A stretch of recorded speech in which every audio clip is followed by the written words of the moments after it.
Now we're going to build the mounting box. This is probably the most complicated and aggressive part of the build. So step one is to put these embedded nuts. I'm just going to use 5 as a test. It's designed to have 9 to hold it onto the skin of the droid, but I think 5 will do the trick. So it's pretty tricky. Put tweezers to kind of force it in there, and then I use these pliers to squish it down. But the most important thing you do here is make sure that you can seat a screw into the nut and it's perfectly aligned, because once this is mounted in the droid, you don't want to have to take the whole thing out to get these nuts to be lined up in the holes. So what I'm doing here is I've attached a test frame to it already, because I'm not actually building the droid just quite yet. And so I've got this frame that I'm going to be mounting onto the droid. And this is just a pretty much undersized test frame, but I've got it ready to go. But the rest of the build will be just what we need to do. So we want to put the rest of these embedded nuts in, and depending on your printer's capabilities, this may be easier or harder to do. And these pliers are kind of interesting in that they don't have a your typical plier has an angle that it pushes on, where the pliers I'm using are flat facing and they squish in a flat manner. So that's kind of why I'm using these big honking ones, so that they push the nuts in square.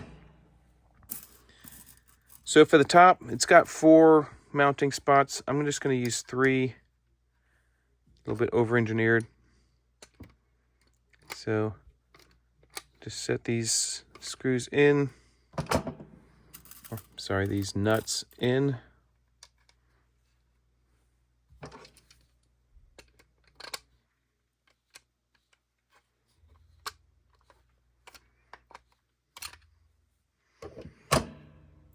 And we'll put more nuts here in a minute. So the next step is to take our linear rail. It's got these little end stops on, which I'll probably take off once I'm happy with the assembly and it's fully installed. But I don't want this sliding block to come off, because that's bad, because you can lose the ball bearings in it and then it kind of ruins it.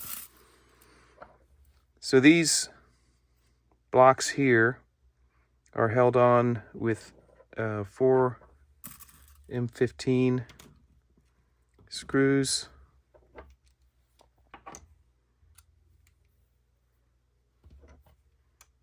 And you want to mount these blocks first, because you won't be able to access the screw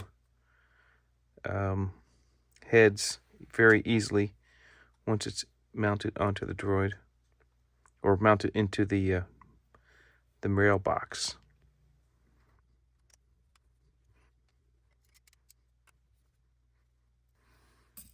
So just 4 M15 screws. Get them all started first, and then tighten them down, just like always.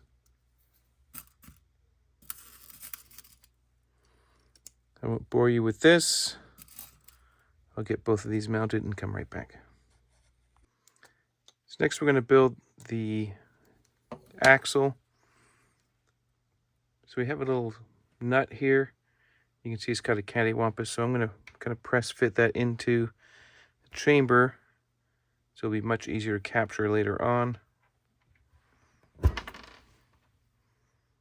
That should do it. So now I've got the final design. This is a beta, so it's not quite tall enough, so I need 2 M8 washers. And then put the skateboard bearing into the gear. 1 more M8 washer. And then just stack up this whole assembly. And we'll take a 25mm M3 screw. That goes in here. The final design is only going to use one washer on the top and one washer on the bottom, not two washers on the bottom.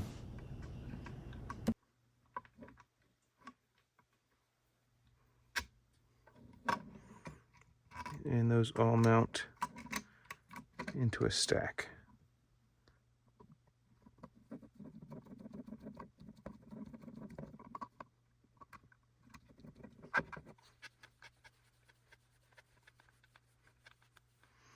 All right, so it's going to be a little loose initially until we get the cap on. But you want to make sure that the nut gets seated onto the screw. So it might take a little pressure depending on how good your printer is.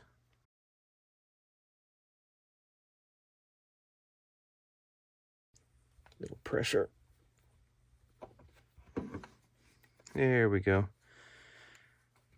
Now just give it a couple spins so that it is firmly mounted. It's not going to wiggle. Then we can put the cap on and secure it with 3 M10 screws.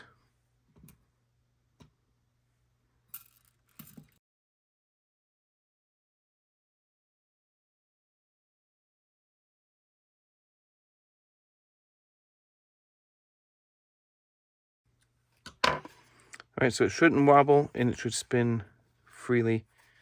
In fact, I might have torqued it just a little bit too much. I'm going to undo a little bit of that tension or that compression. There we go.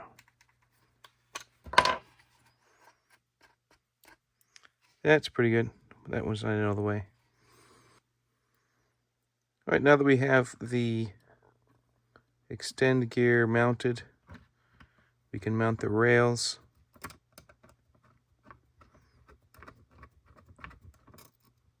It's a little bit fiddly, but you have enough drives to build that you get practice to get decent at building them. These are M312s. 10s just aren't long enough and 15s are too long, so sorry for the odd size, but it's the right tool for the job. Don't tighten this too much initially because you want to be able to rotate this into position for the other ones.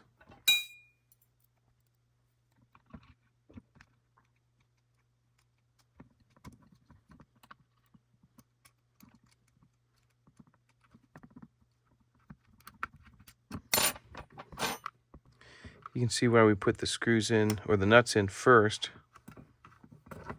because otherwise you wouldn't be able to get access to the top there. So I'll put in all 6 screws and mount both rails. Be right back. Okay, so the only real interesting thing here is there's 4 screws and they don't line up to make it symmetrical, so I put one nut here for the top rail underneath the gear, then the other non-symmetrical one is on the bottom rail here. If you can see that one and that one. And we have 2 rails mounted, and as I said before, these stoppers will probably come out once I'm happy with the design and it's not in beta anymore, so you get a little bit more range of motion. Next we'll build up the servo.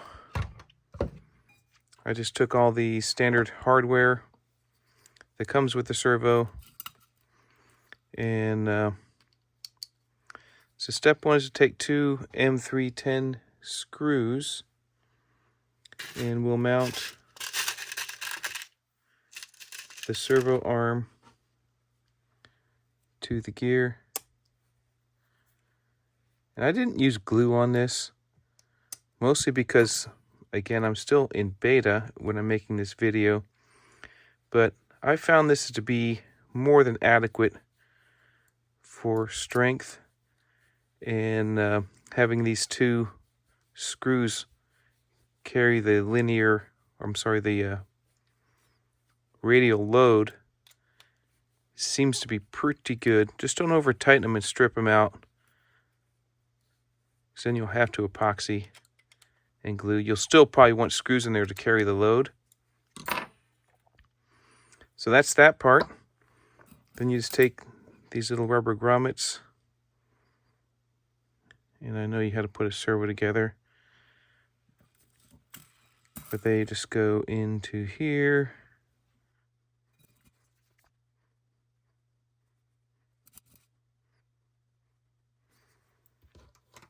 All right, so the servo has a little hole for the tail of the wire to come out, depending on which way the mirror works out. For your, if you're building a front right, back left, or back left, front right, doesn't matter as long as you mount the servo so that the tail fits in that little gap, then it'll be correct. Oops.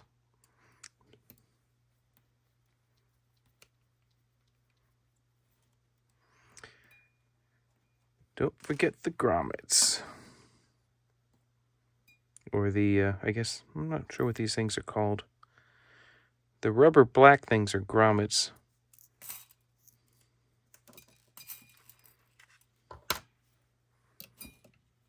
I'm not sure what these metal things would be called. But put those in there. They're a bit fiddly. So when you mount the screws, just make sure you're finding the actual hole that is pre-printed, so you're not creating a new hole and they don't mount at a weird angle. And again, once we get them close, we'll go with the star pattern, so we don't tighten it at a weird angle. So just get them close.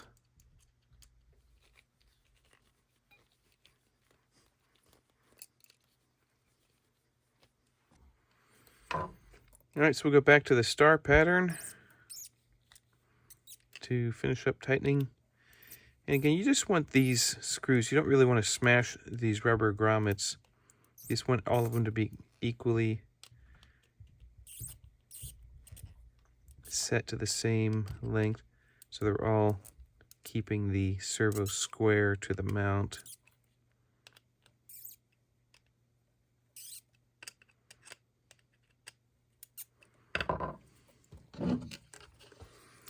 So this mounts to the chassis here, or the motor box, with M310 screws.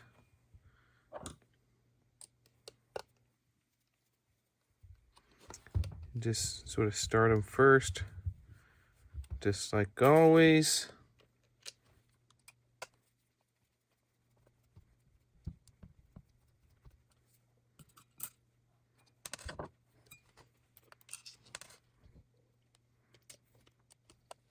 And the answer is forever. The question is, how many times can I drop a screw?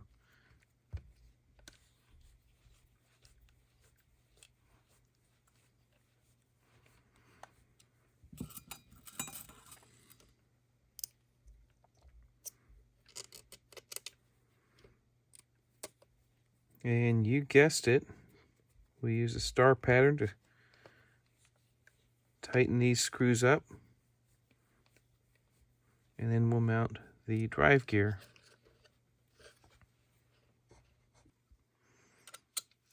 So these particular screws are just going into plastic, so you don't want to over tighten them and strip them out. Just make sure that there's no gap between the mount and the base. So now we want to set the servo into the right position. I've got my cheap servo tester,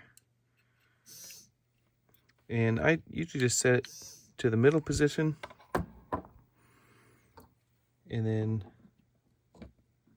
put the gear or servo horn onto the servo, and then tighten it down. When we actually mount this to the body, we'll run it to one limit so that it's in a good position that we can tune later on.